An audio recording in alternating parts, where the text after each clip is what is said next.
Et le fils de Bo Xilai, Bo Guagua, est également le centre de l'attention des médias et du grand public. Selon des rumeurs, Bo Guagua aurait cherché à obtenir l'asile politique aux États-Unis. Selon le journal britannique The Daily Telegraph, Bo Guagua aurait été amené par des officiers américains. Bo Guagua a affirmé que tout cela n'était que des rumeurs.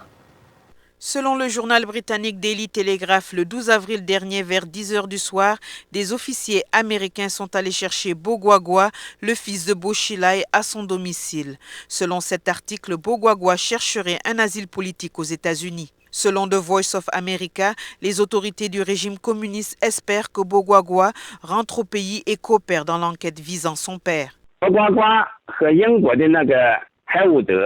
到底是什么关系？他们之间参与过什么犯罪活动？这个呢都有待审查。波瓜瓜很可能参与了洗钱。 D'après les rumeurs, Bo Guagua aurait entamé une demande d'asile politique par peur d'être assassiné par des ennemis politiques une fois rentré en Chine. Mais selon un article du Times du 14 avril, Bo Guagua a non seulement nié avoir demandé l'asile politique auprès des États-Unis, mais aussi le fait qu'il avait été emmené par les autorités judiciaires américaines par mesure de sécurité.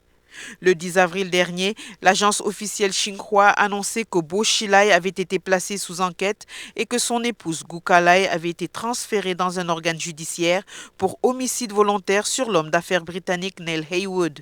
Xinhua a également souligné les bonnes relations de Bo Guagua et de Gu Kalai avec Neil Heywood qui se sont ensuite dégradées à cause de conflits économiques. L'agence de presse du régime chinois aurait également insinué que Bo Guagua pourrait être un personnage clé dans le meurtre de Heywood. D'après la BBC, des autorités chinoises sont en train d'enquêter sur le transfert des actifs de la famille de Bo Xilai vers l'étranger. Bo Guagua serait un maillon important dans ce transfert. Nouvelle NTD.